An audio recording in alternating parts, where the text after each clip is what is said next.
Eso ha costado mucho y el precio es que todos los días, en el extremo más embromado, tenemos los femicidios. Bueno, Cecilia, te escuchamos muy atentamente. Bueno, gracias, Juan Carlos. Hola, buenas tardes. Nada, la presentación salió así como medio complicada, pero bueno, mi carrera madre es la historia. Yo soy licenciada en historia de la UBA y después de muchos años me fui a estudiar ciencia política en la UNSAM. Y la vida me fue llevando por otros lugares, entonces enseño historia del derecho en UCES y estoy en un grupo de investigación ahí soy codirectora de un programa. Tenemos un proyecto, o sea, sacamos un libro sobre, primero, la cuestión de género desde una mirada jurídica en los medios de comunicación, y ahora estamos trabajando con lo mismo, pero en los fallos de la justicia. Yo trabajo con un grupo de abogadas y soy la infiltrada dentro de la Escuela de Derecho de UCES. Estoy infiltrada, así nomás. Este, y después sí me dedico al control y gestión de políticas públicas, pero como en paralelo, es como mi otra parte laboral. Y lo de Cebro es un proyecto de la Konrad Adenauer en el que trabajamos. El proyecto está desde el 2015, pero nosotros los argentinos nos sumamos en el 2018. eh, y hay como una guía de la democracia, en donde lo que se trabaja es el tema de la calidad de la democracia y de las transiciones democráticas. Entonces nosotros fuimos el 2018 con un grupo que comandaba o encabezaba la doctora Gabriela Hipólito O'Donnell, ¿cómo la viuda de, Se de- con- de Hola, Guillermo, ¿cómo va? Buenas. ¿Cómo estás? Tenés de problemas de audio. Memorias en la transición? Este, yo los escucho perfecto. Sí, recién se cortó. Ahora, a Bueno, ver. esperemos que no se corte. No, Esperemos que no, no se corte. normalmente no. Normalmente no. Bueno, y hace unos meses, en marzo, a través de Gabriela Nasser, estuve con la Asociación de Magistradas, y me pidieron que diera una charla para el 8 de marzo, y bueno, parte de esa charla es de lo que vamos a hablar hoy, que tiene que ver con un poco la visión de cuánto nos costó a las mujeres en el mundo y en la Argentina, en general en el mundo y en la Argentina en particular, hacernos de algunos derechos, y en eso seguimos, ¿no? Eh, la pregunta, o sea, más que nada es hacer una reflexión en torno a esto, porque nada de lo que les vaya a decir ustedes lo desconocen, sino que a veces uno lo tiene que poner en perspectiva o lo puede volver a pensar y mirarlo desde otro lugar, o como dirían los arquitectos, ponerlo en valor. este, eh, Pensar que el papel de las mujeres, o las mujeres estamos, inclusive en la actualidad, ¿no? Invisibilizadas en la historia, porque bueno, la historia la escribieron los hombres siempre, ¿no? Por muchos siglos el ser historiador era hablar de un hombre, no había mujeres historiadoras. Si las había, no eran visibles o eran, este, o fueron acalladas, porque bueno, si uno se pone a mirar un poquito o sea, todos hemos estudiado historia mundial, regional, local, la historia que nos gusta, por deporte, porque es un placer o porque nos obligaron a estudiarla en alguna instancia de nuestra educación, y en todas las historias que leemos, las mujeres no existimos. Y si existimos, tenemos algunos papeles muy particulares. O somos las que cuidamos, o somos las que acompañamos a los hombres, o si nos toca estar en el frente de batalla, nos mandan a ser enfermeras. Flores Nightingale era un ejemplo, ¿no? Que era una mujer de una clase alta, que tenía un espíritu altruista, que esa es otra forma de vernos. Tenemos que ser buenas madres, buenas esposas, eh, y aparte tenemos que entregarle algo a la sociedad. Aún hoy nos siguen viendo de esa manera. Entonces, es muy, o si no somos, no sé, la esposa de alguien famoso, o en el caso de las reinas, yo siempre pienso en Isabel de Castilla, que ella era la más importante, pero siempre está atada a Fernando de Aragón, van como en tándem. Este, y en realidad ahí la que dirigía la batuta era Isabel. Fernando agregó territorio y plata, pero la que decidía, la que tomaba las decisiones importantes para el destino del Reino de España era Isabel la Católica. En el caso de la Argentina tenemos, a mí me viene como a la mente siempre eh, em, Elena Larroque de Roffo, ¿no? Ella era una médica, bueno, no llegó a recibirse, pero había decidido estudiar medicina, se murió muy joven, y sin embargo siempre le agregan el Roffo, ¿no? Se queda su esposo, pero ella fue la fundadora del ALSEC, ayudó para que también existiera lo que era el Instituto de Investigaciones, que después se transformó en el Hospital Oncológico, en el Roffo, que todos conocemos. Este, pero bueno, siempre era como, siempre tenemos un papel de acompañar, nunca el protagonismo total, ¿no? Y si miramos un poquito la historia argentina, así como una mirada larga, vamos a ver que a pesar de que en algunos momentos, y ahora vamos a decir quiénes, ocupamos algún lugar, pero siempre fue tangencialmente y las conocemos ahora, porque en ese momento no eran personas que fueran muy, o sea, tuvieran reconocimiento social, como se diría en este momento. No estamos presentes, salvo prestando la casa en en la Jura de la Independencia, o en el proceso de la Revolución de Mayo y la creación de nuestros símbolos patrios, somos las que bordamos la bandera, ¿no? O somos la que prestamos la casa para que se entone por primera vez el himno nacional argentino. Todo bien, Mariquita Sánchez de Thompson era un personaje en su momento, pero ¿por qué era un personaje? Porque ponía su casa y porque tenía una relación o tuvo una relación conflictiva con sus padres, se animó a pararse frente al padre que no la dejaba casarse con Thompson, y decidió internarse o recluirse en la Casa de los Santos Ejercicios Espirituales, ahí sobre la Avenida Independencia, hasta que el virrey le dio la razón y se pudo casar. Pero igual ella tenía una vida mucho más rica, en tándem con su amiga María Josefa Escurra. Si uno va al Archivo General de la Nación, en el Archivo General de la Nación existen, hay documentos en donde muestra su actividad. Eran contrabandistas, era como que iban a comprar perfumes y fuera de la Argentina y entraban con esos perfumes al mejor estilo free shop. Eran mujeres de clase alta, el resto de las mujeres éramos, eh, no estábamos en el radar, este, porque después a todas las mujeres que las ha rescatado la historia, que algunas escritoras han hecho historias de ellas, siempre están en relación con algún hombre. No sé, a la mujer de Dorrego, que era abnegada, Remedios Escalada de San Martín, que también era una abnegada mujer que su marido se fue y hacía su vida. Si no, se rescataban los valores, ciertos valores que tenía que tener una mujer, como cuando San Martín le escribe las máximas a Merceditas.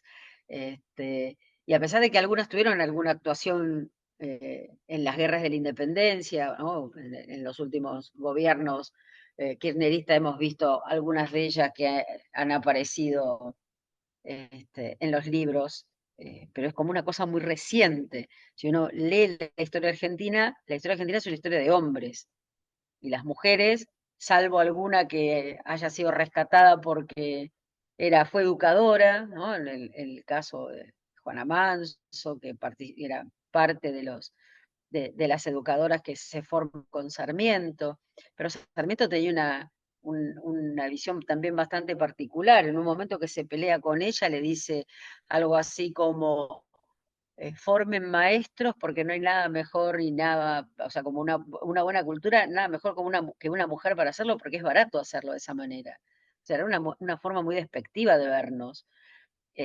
Y de nuevo, ningún libro de historia rescata a estos personajes como parte del relato, ¿no? Las rescata como un ejemplo en un punto particular, no sé, aquellas que ayudaron en la reconquista de la ciudad de Buenos Aires o en las invasiones inglesas. No sé, Martina Céspedes.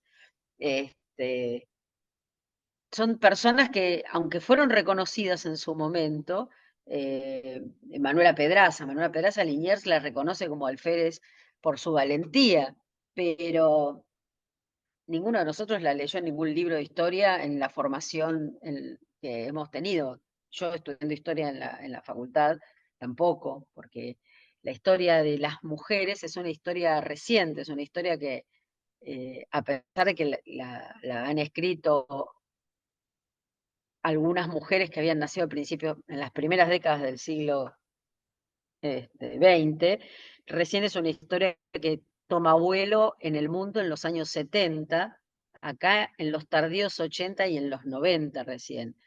Y tampoco es una historia, hay un par de colecciones de libros de historia de las mujeres que sacaba una editorial llamada Taurus, que se hacía a nivel internacional y también se hizo las mujeres acá, que por ahí estaba bien escrita o que tenía, era interesante la manera de la investigación que había detrás, ¿no? Una de esas colecciones la dirigía un historiador que se llama Fernando Devoto, una persona muy interesante para leerlo, y las que escribían casi todas eran mujeres, pero lo raro o lo malo, no sé si lo raro, es que no formamos parte del relato, o sea, no somos sujetos de la historia, sino que nos nombran o porque nos enfrentamos con nuestros padres para poder casarnos, o porque nos enfrentamos al poder porque estamos enamoradas, como Camilo Gorman, o porque transgredimos la norma y nos fuimos detrás de un general rubio y de ojos azules que estaba batallando por la independencia y tenemos un hijo al que no se le reconoce ningún derecho, porque en esta larga lucha por los derechos, por lograr derechos políticos y civiles, nosotros nos regimos por mucho tiempo por el Código Civil de Vélez Arfiel, y en el Código Civil de Vélez Arfiel la mujer no tiene derechos. ¿No? Si estaba casada, estábamos bajo la tutela, pasábamos de la tutela de nuestro padre a la tutela de nuestro marido, y teníamos problemas hasta con los bienes gananciales o con el patrimonio.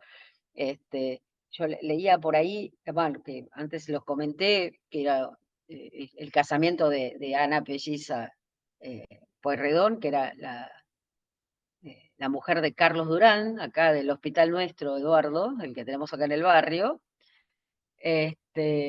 Y este señor, cuando ella se va, porque la tuvo encerrada no sé cuántos años, porque había quedado tan fea que no la quería mostrar. Entonces, eh, ella en un momento se puede escapar, porque él no solo la maltrataba a ella, sino que maltrataba a su hermana, que también vivía con ellos.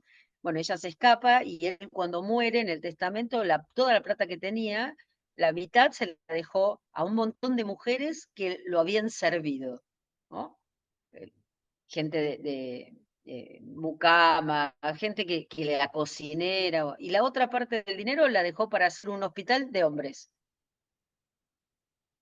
O sea, eso era el concepto que había, porque la mujer no existía, no estamos hablando de hace 500 años, estamos hablando de ayer, ¿no? De las primeras décadas del siglo XX. Todos nosotros nacimos en el siglo XX, no somos del siglo XXI, o sea que no es algo tan lejano.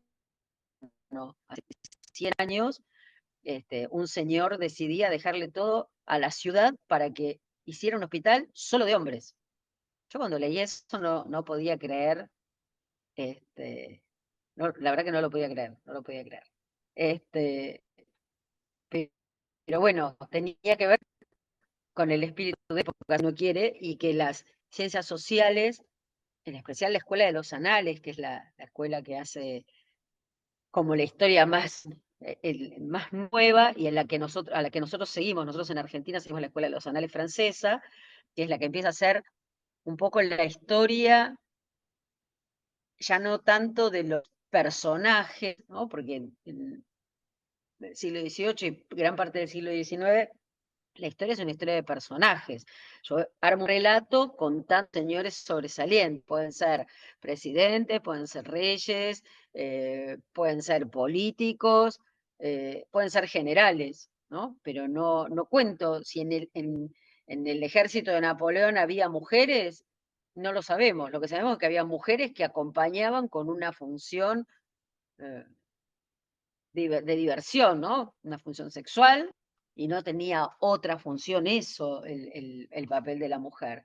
Y en los ejércitos patriotas, las mujeres que acompañan, los patriotas nuestros, las mujeres que acompañan, en realidad van acompañando al marido y a los hijos. Y por esos avatares quedan en el frente de batalla y tienen, marido se muere, los hijos se mueren y tienen que terminar participando de la contienda, ¿no? Tanto le pasó a Juana Zurduy como este, a, a- a la del Valle, no me acuerdo el nombre entero, que encima tenía algo más para agregarle, ¿no? No solo era mujer y era pobre, sino que encima era negra, o sea, tenía todas las fichas para no figurar en los libros de historia. En los libros de historia las minorías no figuran nunca, ¿no? Figuran por ahí como una masa. Son los negros, los descendientes, los afrodescendientes, los niños, ¿no? Pero no son los hombres. Los hombres tienen nombre y apellido. Igual, eh, convengamos que los hombres que tienen nombre y apellido, depende de la clase social a la que pertenezcan, ¿no? Porque las clases bajas no tienen nombre y apellido, son la chusma, ¿no? Lo que está ahí.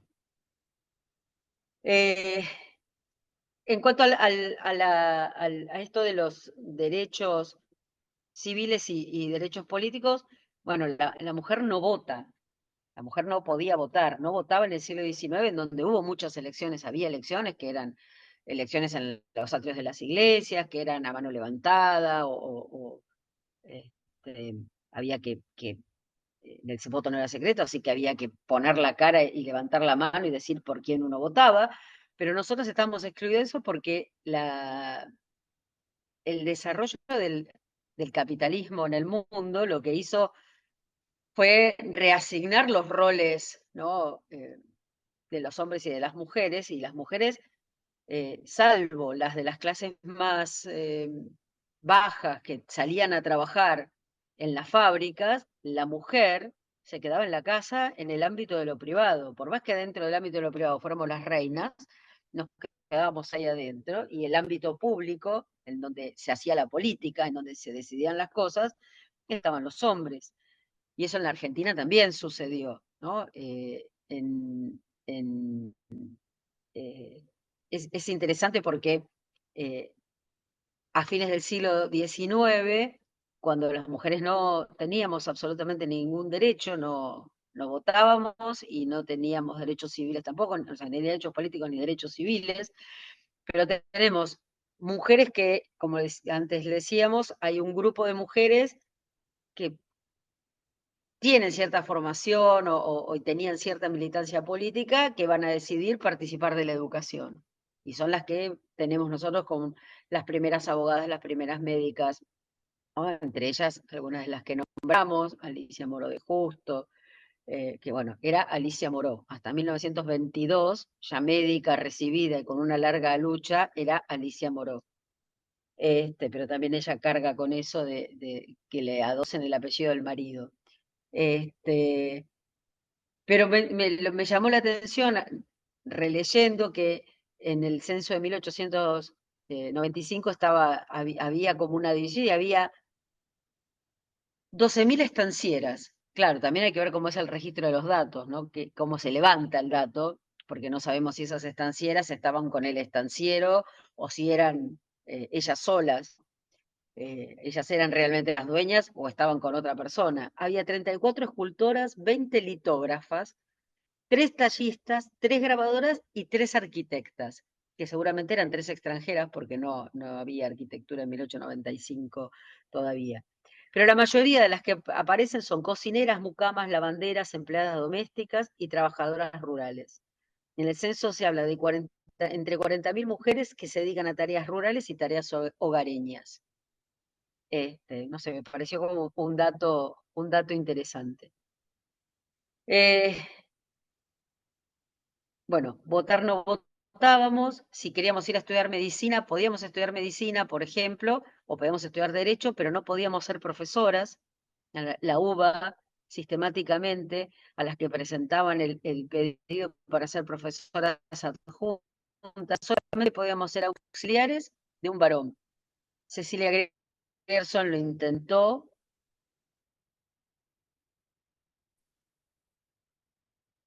Se congeló la imagen, Cecilia. Pudo. Acá estoy, Ahí estás. acá estoy, acá estoy, acá estoy. El tema es que si se congela la imagen, poco puedo hacer, porque yo estoy sentada siempre en el mismo lugar y es un problema de la conexión. Será la hora, la conexión. Y a Es el veces, mismo, estoy en el digamos, mismo lugar en donde doy clase habitualmente, así sí, que no me moví de ahí a propósito. sí, a veces No hemos- desconectando la imagen se mejora el sonido. A veces hemos tenido ese truco, digamos, por A experiencia. veces sí, a veces sí, Bueno, a veces sí. disculpa, disculpa. No, no, por favor, no pasa nada, Juan Carlos, está todo bien. Nada, y pensando el tema de los derechos políticos, justamente tanto Julieta Lanteri como Alicia Moro de Justo, como las hermanas Cherkov, todas ellas que fueron universitarias, lucharon por los derechos de las mujeres, pero también luchaban por el derecho de otras mujeres a poder tener representación, a poder tener una vida independiente, por más que ellas pertenecían por ahí a un grupo social que sí lo tenía, porque muchas veces se habla de, no sé, Victorio Campo, ¿sí? Victorio Campo que andaba en auto, sí, claro, pero Victorio Campo era una persona que tenía plata y pertenecía a un grupo social en donde se podía dar esos lujos, y no era una persona que estaba trabajando lavando ropa en un, no sé, en un frigorífico en Avellaneda, ¿no? Que no tenía ni para comprarse el auto ni para poder transgredir, ¿no? Decir, ah, mirá lo que hago y no me importa. Bueno, con respecto a los derechos políticos, la reforma bueno, la ley electoral de 1912 nos deja fuera, ¿no? Por supuesto, deja fuera a todas las mujeres. Y a pesar de eso, Julieta Lanteri lo discute, ¿no? Discute el que la dejen empadronarse, porque nada decía que no podíamos estar empadronadas, a pesar de que el padrón se basaba en un registro militar. Eh, propuso hacer la conscripción, propuso hacer el servicio militar para que la dejaran. Bueno, finalmente la dejan inscribirse en un padrón en donde las mujeres no la podían votar, porque solo votaban los hombres. Obviamente no la elige nadie, pero bueno, no sale electa, pero se planta ahí. Después también tiene toda una discusión ella con Alicia Moró porque ella quería hacer simulacros de votaciones como hacían las sufragistas en el mundo, y Alicia Moró decía que no había que hacer simulacros de la vida cívica. Entonces, bueno, tienen toda una discusión ahí entre mujeres por cómo posicionarse para poder discutirle a los hombres, que eran los que manejaban el poder y la cocina del poder, cómo encontrarle la vuelta para poder colarse. Y Julieta lo va a intentar varias veces más, y en 1920 se va a presentar con el partido que había formado ella, el Partido Feminista Nacional. Y ella no es la única candidata, sino que hay una candidata por el Partido Socialista en el puesto tercero en la lista de Alfredo Palacios, que Ana Riglos. Pero bueno, eran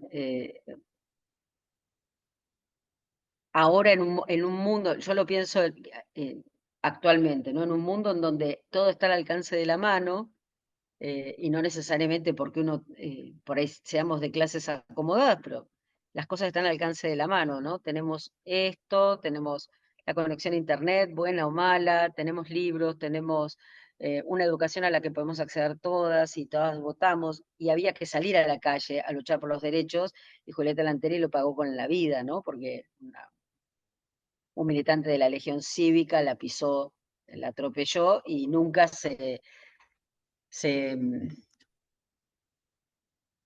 aclaró qué era lo que había pasado, que se supone que todo indica que fue un asesinato, ¿no? Y murió a los 59 años, este, en 1932, o sea, no llegó a ver la implementación del voto femenino en el año 47/51, ya en el gobierno peronista, ¿no? Que por supuesto hay antecedentes de la lucha de todas las sufragistas, pero pareciera ser que el voto es algo que nos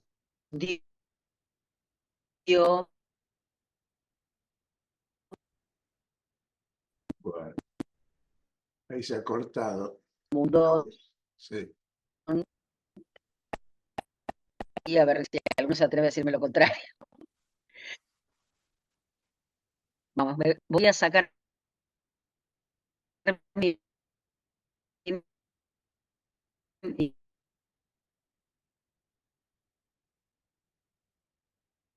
mi- mi- ¿sí? Ahí estamos, ahí estamos. Este,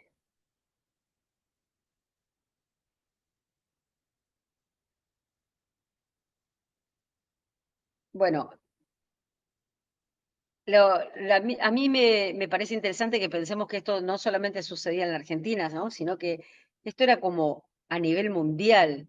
Y en esta cabalgata medio rápida que hicimos de las mujeres, tampoco nos tenemos más, yo no me quiero olvidar, nunca me quiero olvidar de Florentina, ¿no? De Florentina Gómez Miranda, que es como, más allá de sus muchísimos años de lucha, porque en el 45, en el 46, en el 47, en los 50, en los 60, en los 70, Florentina estaba, pero bueno, fue en los 80 cuando Florentina pone como un broche de oro con su participación y con el tema de la patria potestad compartida, pero estamos en 1985, ¿no? Habían pasado todo un siglo y todavía seguíamos discutiendo sobre la patria potestad, algo que hoy a la gente más joven le parece lo más normal del mundo, ¿no? Que sea compartida. Bueno, hasta el año 85 no era compartida. Y eso es el producto de una larga lucha que las mujeres, desde fines del siglo XIX y principios del siglo XX, en el mundo y en la Argentina, llevaron adelante. Digo llevaron, porque yo estuve viejo por el costado, soy mucho más joven, pero bueno, la verdad es que esto de pensar a la mujer y el papel de la mujer en el siglo XX, cuando es el siglo de los derechos, es difícil. Nada, es un llamado de atención para mí. Eh, lo que decía es que esto no es algo que haya sido solamente un fenómeno en la Argentina, sino que es un fenómeno internacional. En el año 2015, por ejemplo, en Barcelona, la Caixa, en Barcelona, hace una exposición con el Museo del Louvre, y la exposición se llamaba Mujeres de Roma, seductoras, maternales, excesivas. Bueno, se armó toda una polémica, porque en el 2015, que fuera ahí donde había que hacer, hacer hincapié o hacer foco, si éramos seductoras, maternales o excesivas, esos son todos roles que son los roles que nos asignan los hombres, ¿no?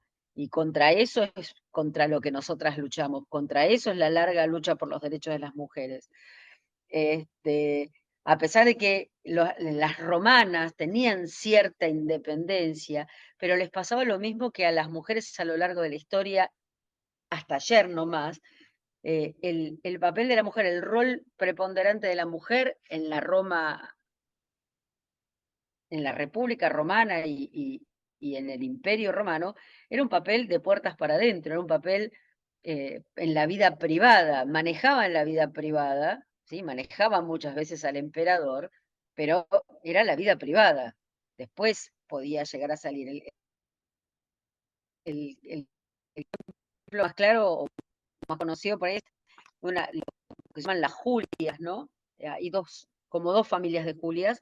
Unas son las Julias que rodean a Augusto, ¿no? De la familia Augusto, y otras son las Julias de los Severos, ¿no? Las Julias de los Severos, de los emperadores que se llaman los Severos, esas Julias eran sirias, ¿no? Tenían otra cultura, y de las puertas para adentro eran las que manejaban la política, de las puertas para afuera tenían que ser señoras ser y parecer, ¿no? Señoras de su casa. Y las otras Julias, las que rodeaban a Augusto, eh, bueno, ahí tenemos, eran Julia la mayor y Julia la menor, ¿no? Julia la mayor era la hija, Julia la menor era la nieta de Augusto, y Augusto había sacado una ley, porque él sostenía que la mujer del César no solo debe ser honesta, sino que debe parecerlo, ¿no? Y la ley era para toda mujer que eh, fuera adúltera, a los hombres también, pero le caía más fuerte a las mujeres, eh, se las echaba de Roma, ¿no? Se las mandaba al exilio. Y bueno, justamente fue su hija con quien tuvo que estrenar la ley, porque bueno, tuvo algunos amoríos con señores casados y la tuvo que echar de Roma. Este, bueno, pero ustedes que la mayoría son abogados también saben que como el tema del adulterio, ¿no? Como era hasta no hace mucho, también acá en la Argentina. Eso era Roma. ¿Qué pasó en el medioevo? Hay un grupo de historiadoras, una historiadora llamada Kelly Gadol, que ella se preguntaba sobre si las mujeres habíamos tenido renacimiento, ¿no? Bueno, en los años 70 está una mujer que había nacido en el año 28, pero que escribe en los años 60, en los años 70, y ella justamente, perdón, justamente dice que el Renacimiento fue un movimiento intelectual y artístico de hombres, donde las mujeres éramos el objeto del deseo, que nos miraban, nos pintaban, nos dibujaban, nos esculpían, pero no éramos sujetos de ese renacimiento, ¿no? No teníamos acción al renacimiento, sino que éramos sujetos pasivos, no activos. Bueno, estas mujeres, por supuesto, participan de lo que es el feminismo o el movimiento feminista de los años, fines de los 50, principios de los 60, que acá llega mucho más tarde, ¿no? Acá todo lo que en el mundo pasa entre los 60 y los 70, más allá de las polleras más cortas o de la música más alocada, recién nos va a suceder en los 80 y en los 90, en donde se empieza a consolidar los estudios de género en ese momento comienzan en la Argentina y empiezan a aparecer este, unas cuantas,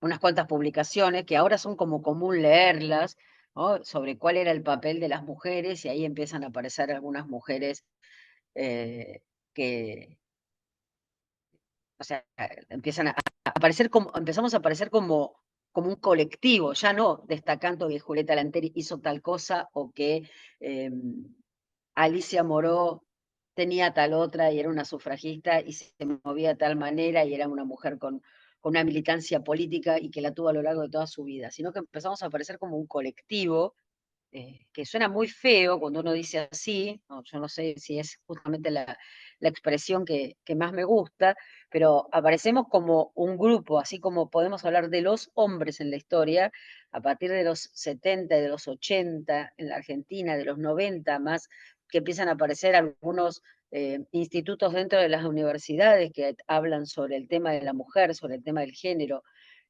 sobre todo en la Facultad de Filosofía y Letras, con Dora Barrancos, con Adriana Mafía, con la que uno puede tener muchas discusiones ideológicas, ¿no? Yo no tengo la misma postura ideológica que ellas, pero tampoco puedo negar el trabajo de investigación que estas mujeres, sociólogas, historiadoras, alguna que otra abogada, hicieron o tuvieron en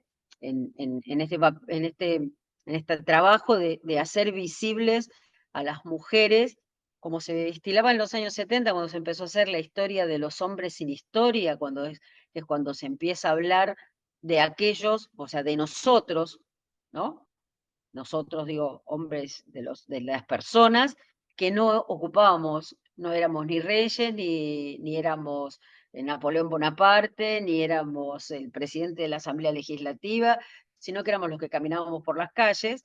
Bueno, eso es como empieza a formarse la historia de la vida cotidiana, y dentro de esa historia de la vida cotidiana es la historia de los hombres sin historia, así, dando a entender que son aquellas personas que no tenían un gran cargo, no éramos ni dinastías de reyes, ni los zares, ni éramos el personaje político del momento.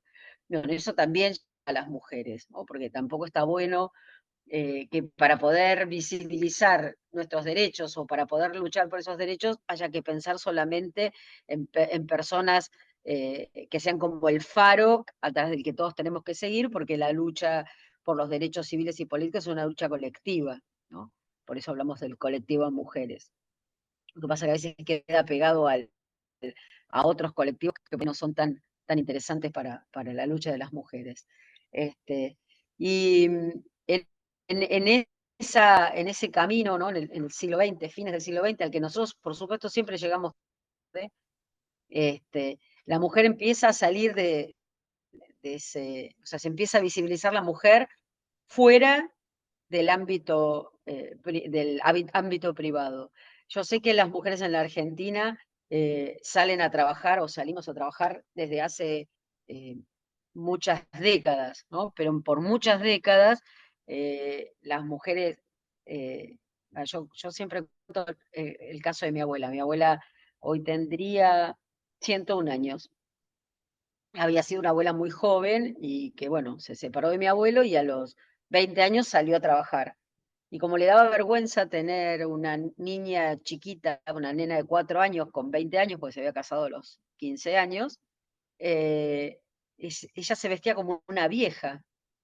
O sea, se vestía toda de negro, se ponía polleras muy largas, siempre era una señora de 40 por la vergüenza que le daba, pero ella tenía que salir a trabajar.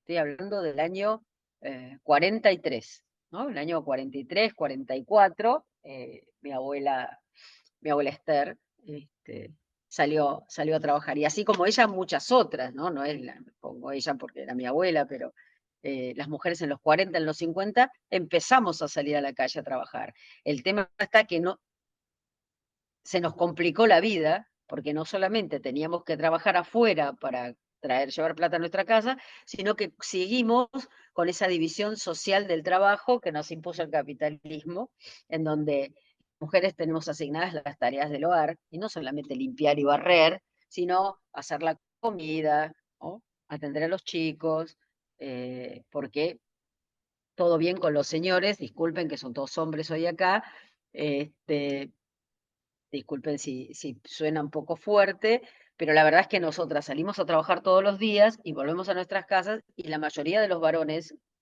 grandes, porque por ahí los muchachos jóvenes están un poco más entrenados, pero todos los señores que tienen más de 45 años es difícil que hagan las tareas de la casa.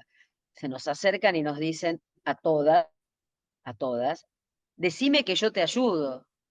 Y la respuesta nuestra invariablemente es no, no me ayudás porque vos vivís en la misma casa que yo. Bueno, esto tiene que ver justamente con ese rol que a lo largo de la historia le han asignado a los hombres. No estoy diciendo que lo hagan por maldad ni porque no sean personas sensibles, sino porque la sociedad nos ha llevado a eso y a esa sociedad que hoy es mucho más sencillo pararse frente a un hombre y decirle, no, mira, hasta acá llegó lo que vos estás diciendo, pero en esta larga lucha que lleva ciento y pico de años, hay que pensar a alguien en el 1900, 1902, 1903 que se plantara y dijera, yo quiero seguir estudiando, quiero ser universitaria. La primera abogada que tuvo la Argentina, que ahora no me voy a acordar el nombre, que era platense, la primera abogada es de La Plata.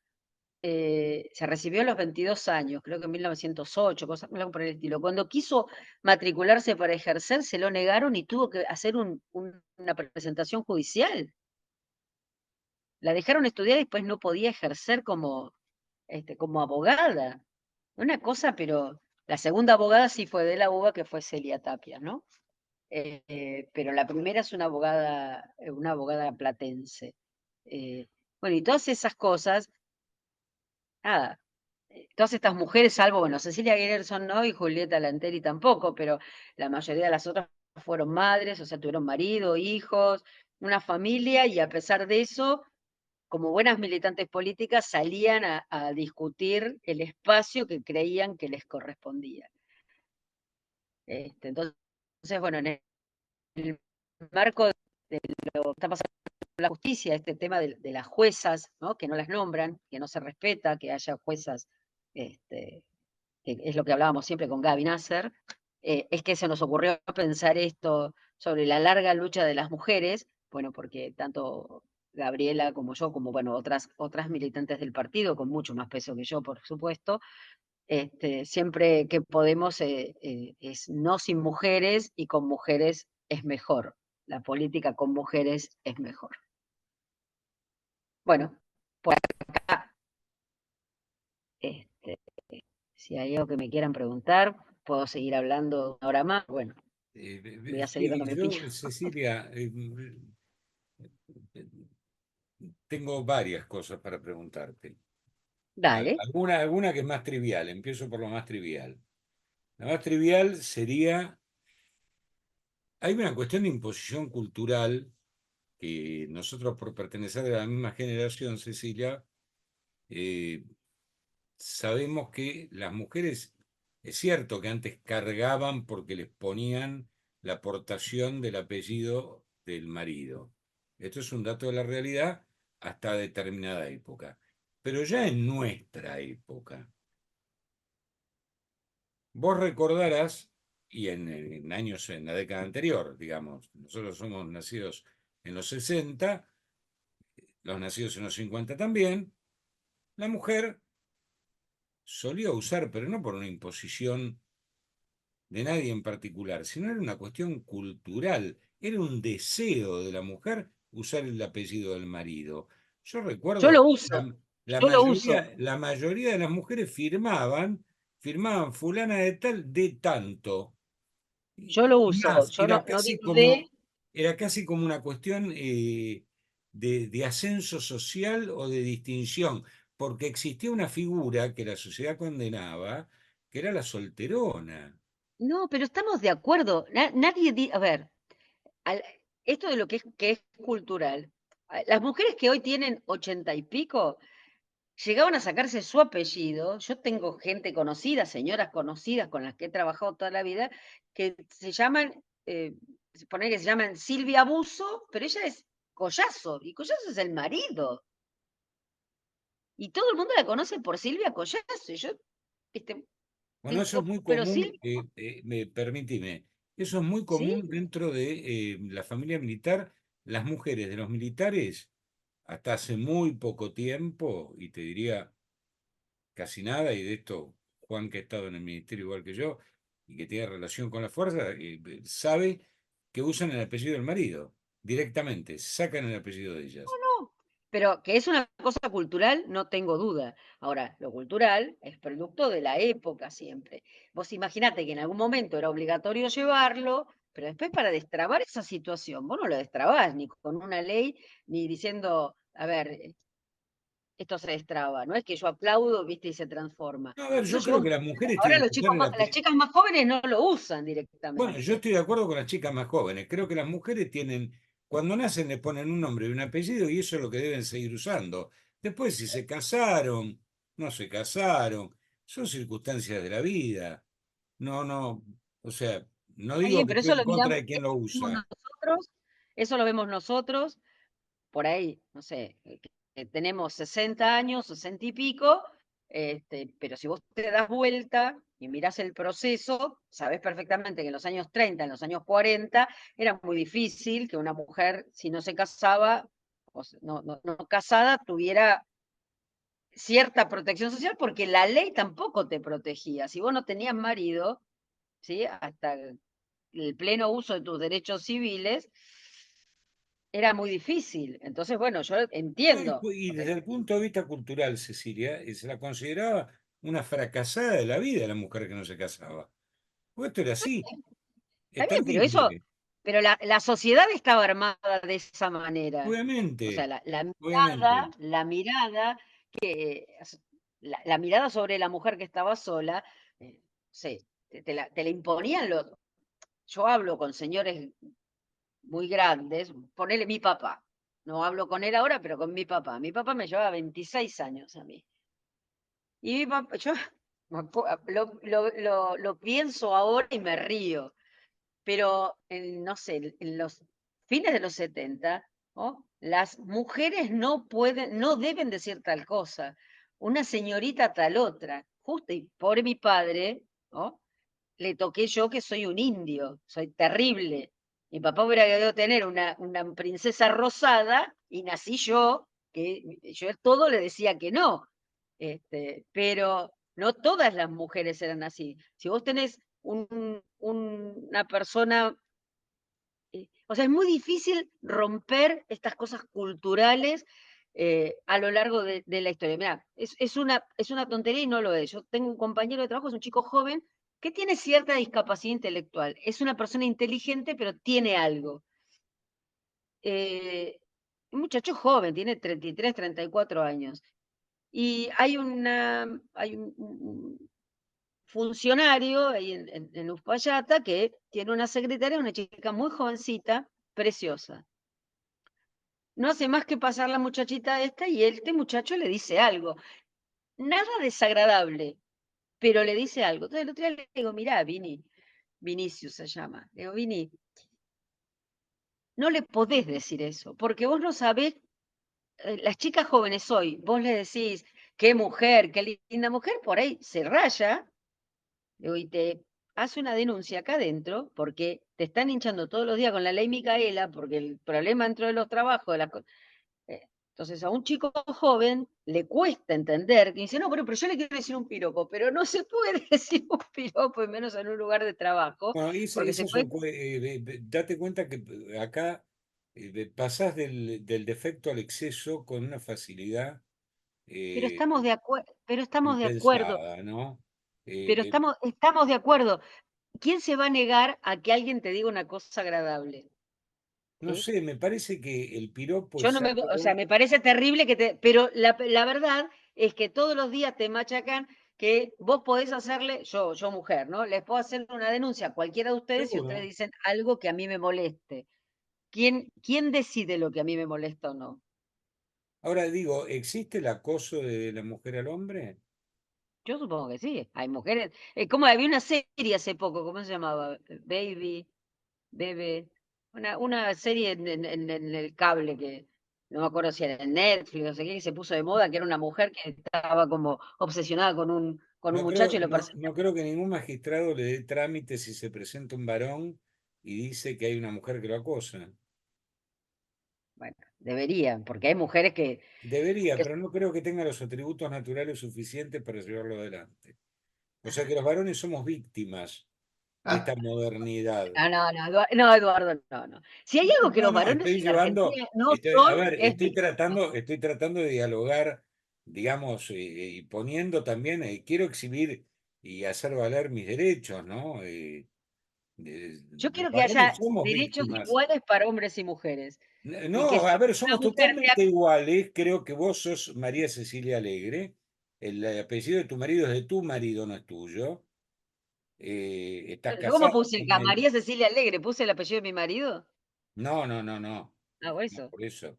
Aparte yo no Como soy mi mamá lo María Cecilia usaba Alegre y de yo le decía para qué lo Iturbide. usaba. Porque finalmente la cosa era que, no sé por qué lo usaba por imposición cultural, pero bueno, yo estoy en contra de que usen el apellido del marido y respeto a las mujeres que usan su apellido, punto. Y creo que es así. Y creo en la igualdad, en todo sentido creo en la igualdad. Por ejemplo, hoy me enseñaste algo que fue lo del Durán.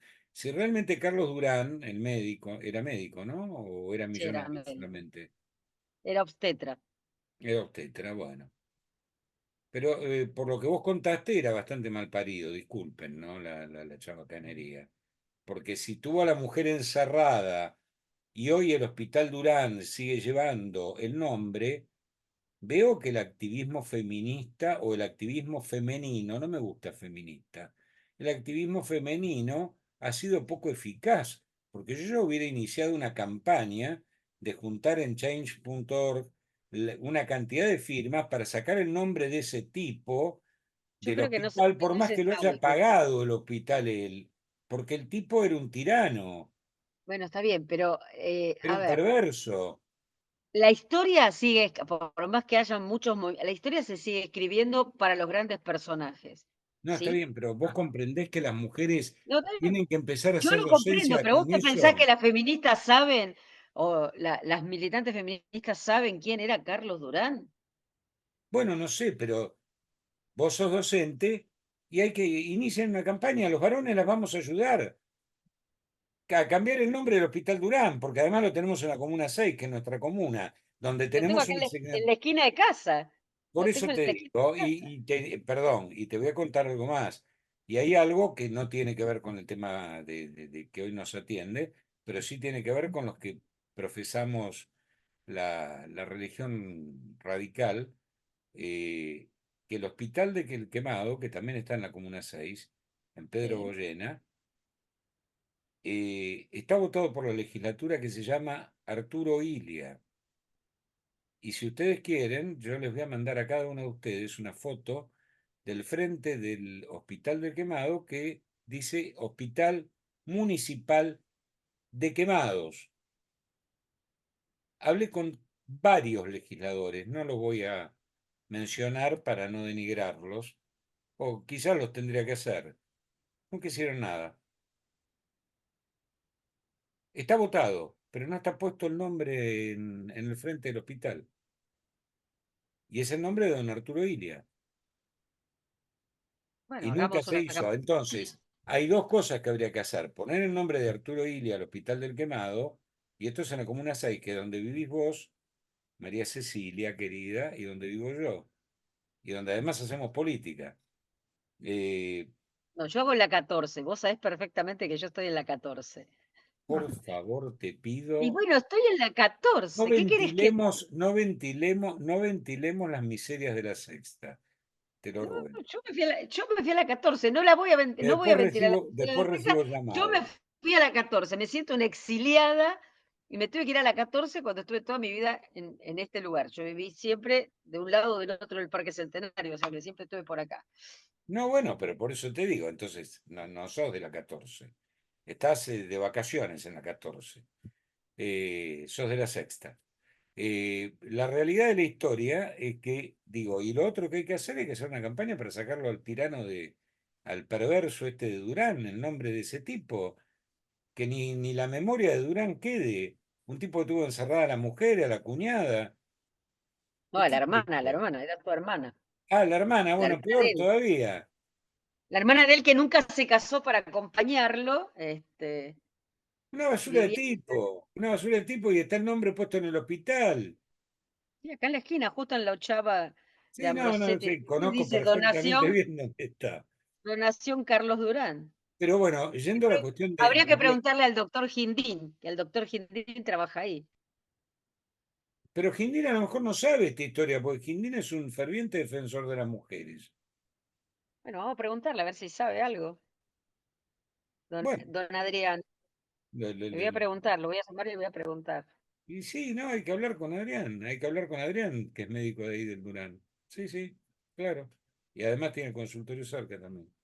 Uno de los consultorios los tiene cerca. Sí, sí. Eh, y otra, pero yendo al tema medular de hoy, que es lo que a mí me interesaría tu opinión. Si bien no es obligatorio el cupo en la corte de las dos mujeres, que hubo dos mujeres, Estar acá en la esquina. no, digo, hubo dos mujeres en la Corte Suprema de Justicia de la Nación, y que creo que este es el tema realmente trascendente, ¿no? Ujú. Y por el cual hay que entablar una lucha para los tiempos que vienen. Sí, todo esto Pero surgió a partir de eso, a partir del por que eso hablamos digo, con no es obligatorio que haya dos mujeres en la Corte, porque ahí no se aplica el cupo ni nada, bueno, pero hubo dos miembros mujeres, una que se jubiló, Hayton de Nolasco, y Argibay, que bueno, falleció.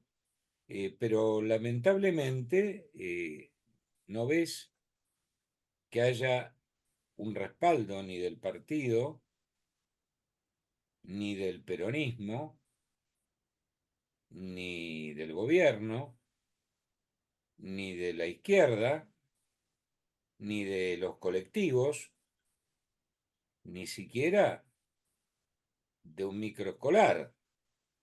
que venga y apoye, porque ya no pido un colectivo.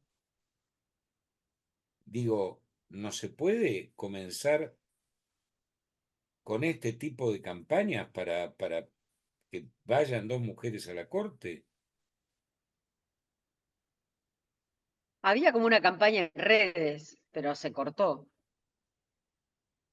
El observatorio puso flyers con la foto de Argibay y de Hayton pidiendo mujeres a la corte. Bueno, Pero reactivemos. tampoco conformarse con las migajas, ¿eh? No que te den una, que pongan los 2 lugares que estaban.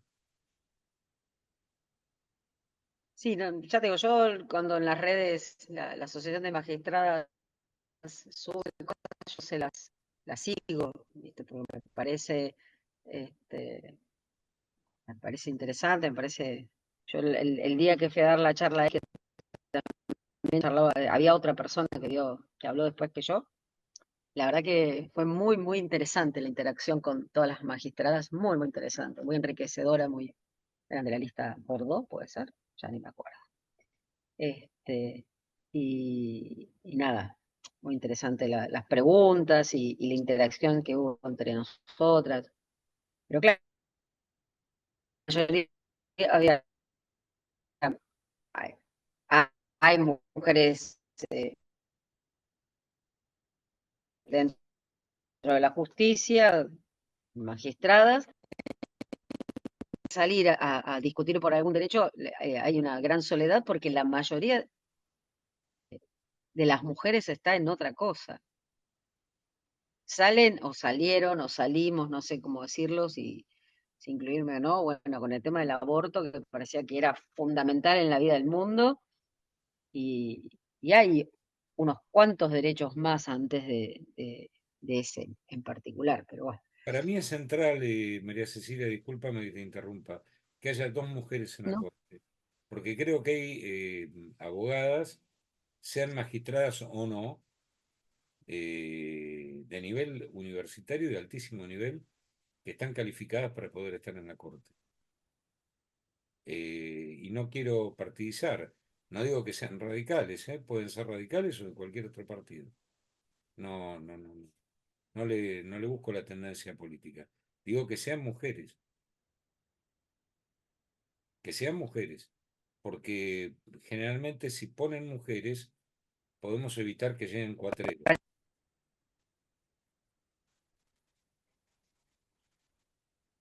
Que es muy probable que lleguen. Y sí, bueno, eh, parecería ser que todo está dado para eso, ¿no?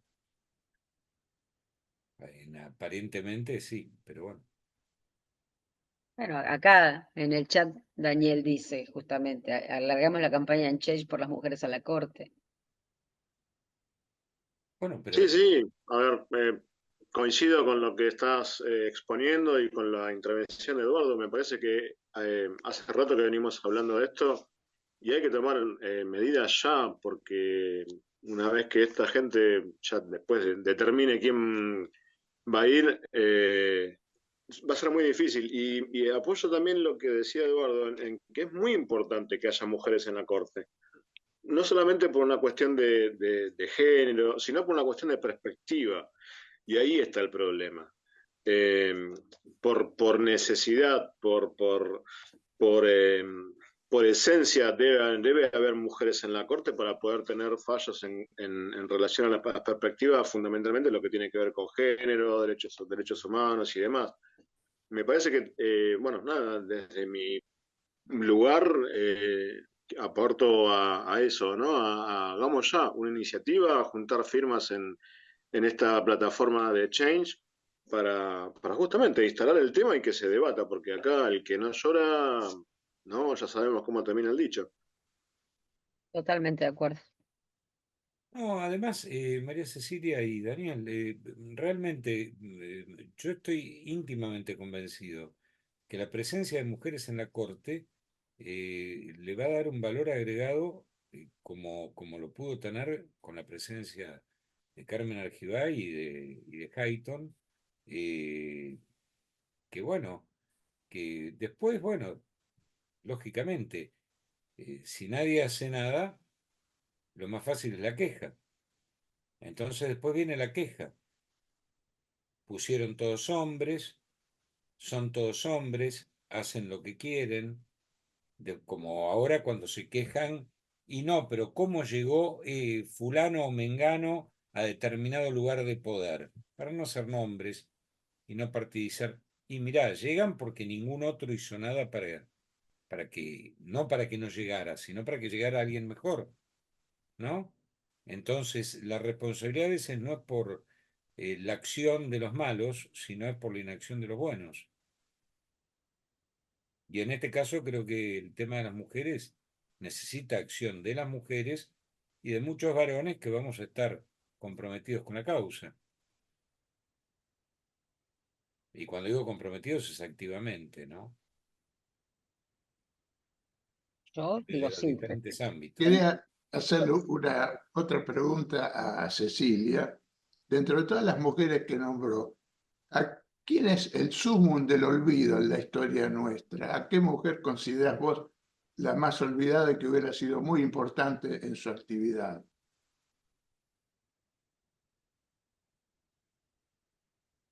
No lo pensé nunca, porque intento siempre andar rescatando del olvido a unas cuantas, pero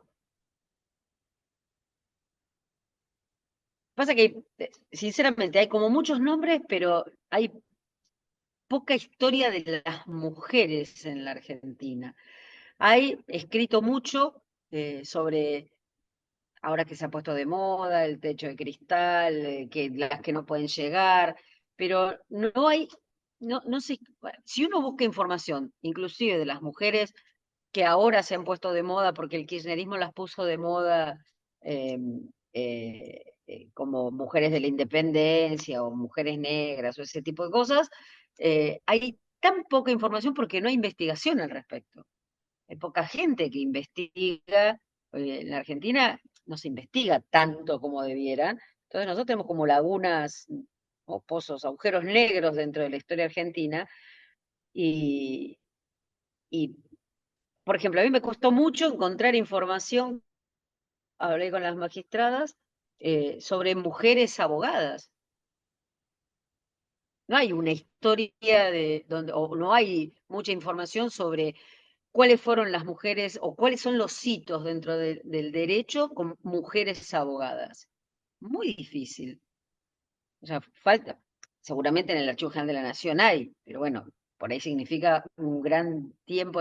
Así como hay información sobre montones de otras cosas que a veces terminan ensuciando el panorama porque uno no puede encontrar.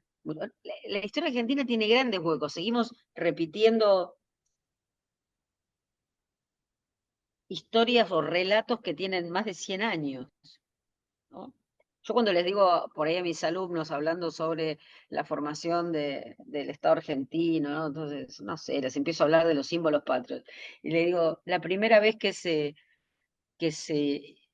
festejó, celebró el Día de la Bandera fue en 1939, ayer.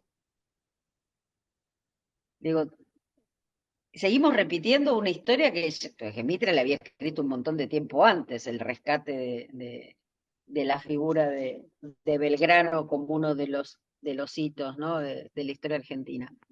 Y si cuesta a veces con los hombres, inclusive con estos hombres que eran personas muy conocidas o que fueron personas muy activas en la historia argentina y que fueron rescatados por la historia oficial, y sin embargo sigue habiendo claroscuros, porque tampoco es que hay grandes investigaciones. ¿Cuántas historias de Belgrano conocemos?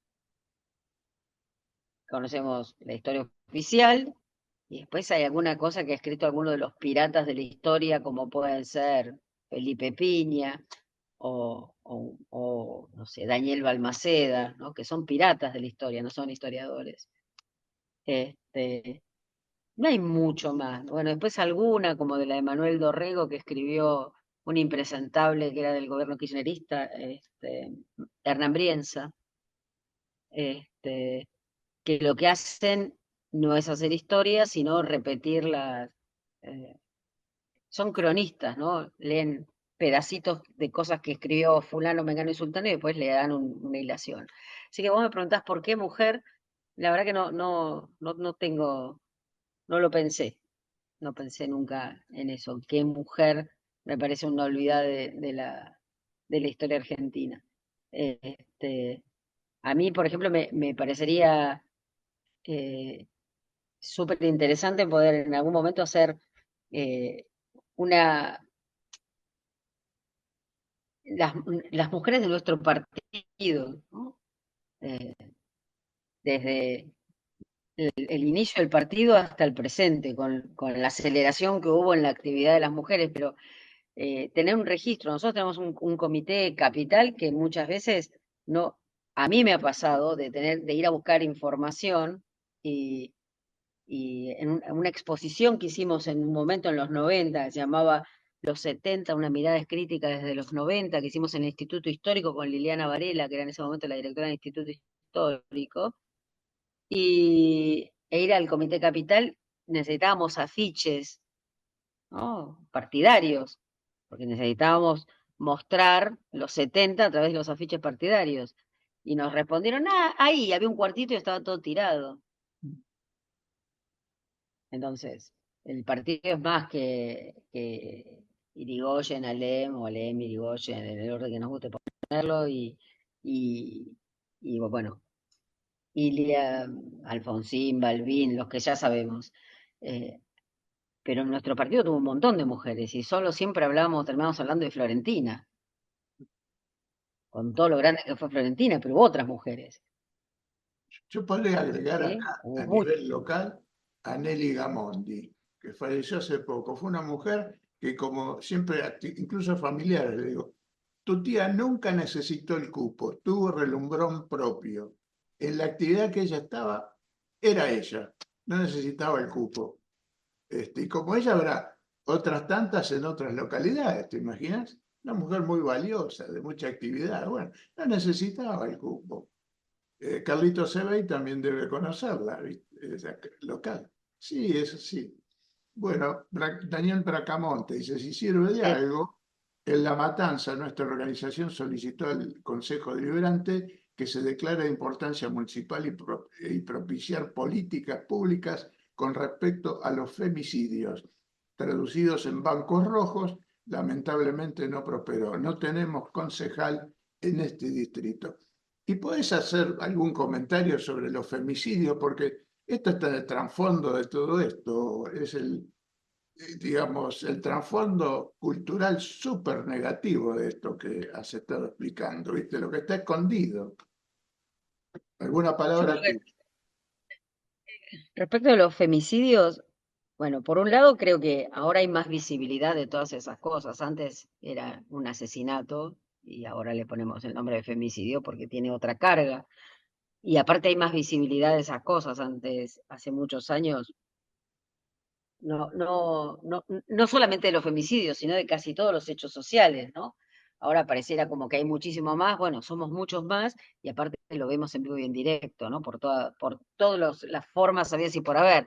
Lo tenés por la televisión, lo tenés en las redes, lo tenés en el teléfono, ya no lo vemos en el diario porque nadie lee el diario, pero el diario de papel, ¿no? Pero es mi opinión personal, ¿no? Yo creo que tiene que ver con una degradación social que hay a nivel mundial, no es solamente nosotros, en donde la sociedad se vuelve más violenta, las personas se vuelven más violentas porque hay una decadencia cultural, podríamos decir moral también, ¿no? Pero la vida está valiendo nada en el mundo. Hubo muchas épocas en que la vida de las personas no valió nada, muchas épocas. Creo que en esta la vida no vale nada. Es el sálvese quien pueda, y eso genera violencia, y la desigualdad social genera violencia, y no nos tenemos que engañar, las personas, los hombres, somos seres violentos, los hombres como, ¿no? Hombres y mujeres, me refiero al ser humano, el ser humano es violento y mediado por la cultura, mediado por las leyes, eh, como que se encajona, pero si la sociedad no tiene valores y la desigualdad sigue creciendo y se sigue fogoneando, por ejemplo, desde los medios de comunicación, personajes nefastos y horrorosos. Le voy a poner un nombre, pero son muchos, como elegante y las cosas que cantan y las cosas que dicen, y como si esa fuera una forma de vida, no estudiar, vivir de noche, tomar, drogarse, vestirse, estar todo tatuado, decir barbaridades, porque las letras, uno las lee y son espantosas, y si es eso lo que yo le voy a transmitir a la generación que viene abajo mío, y la gente escucha Maluma y en Maluma, no sé, tiene una canción que las maestras se la ponían a los chicos en la escuela, que dice Felices los Cuatro, está hablando. Y las maestras, como es pegadiza, bueno, ahí está, sumemos a Dipi funcionario ahora, que es lo que dice Daniel. Pero la verdad que para mí viene por ese lado, ¿no? Que hay como una decadencia generalizada, la desigualdad se va profundizando, en la Argentina es bastante terrible, la gente vive bastante mal, que por ahí no es el caso nuestro, ¿no? Obviamente, no estoy diciendo, por más que también puede pasar pero es el no valorar la vida del otro, para mí que no se valora la vida del otro, y por eso también hay tantos asesinatos, aparte de femicidios. Y hay como muchos hombres, sí, lo voy a decir por sexo, muchos hombres que siguen pensando en clave de, así como antes se decía, y algo habrá hecho, y bueno, ¿y para qué se viste así? O sea, estamos en ese momento en que todavía no se entiende que uno se puede vestir como quiera y no por eso el otro tiene derechos sobre uno. Yo entiendo, y muchas veces lo comparto y también lo discuto, y digo, no hay necesidad de andar desnuda por la calle porque uno no sabe con quién se cruza, ¿no? Obviamente, no, yo se lo digo a las chicas jovencitas, hijas de amigas, o que tengan, o que anden con cuidado porque digo, uno no sabe con quién se cruza en la calle. No sabe cuáles son los valores que mueven al que tiene cerca, no sé, va manejando un auto que se lo cruza una noche oscura porque en la palabra o en la cosa escrita vos no tenés derecho a tocarme si yo no quiero o a decirme si yo no quiero, en la cosa escrita está todo bien, pero en la cancha se ven. Esa es Bueno, mi opinión. si no hay ninguna pregunta más, le agradecemos a Cecilia su charla y todo este conocimiento que ha aportado histórico que se traspola hacia nuestra realidad diaria, como lo ha dicho en toda esta hermosa charla que tuvimos. Cecilia, en nombre del observatorio te agradecemos muchísimo, agradecemos a los participantes. Esta charla la vamos a difundir por video a nuestros contactos y se sube al canal de YouTube del observatorio, en donde tenemos como soporte técnico a Agustín Sartorio.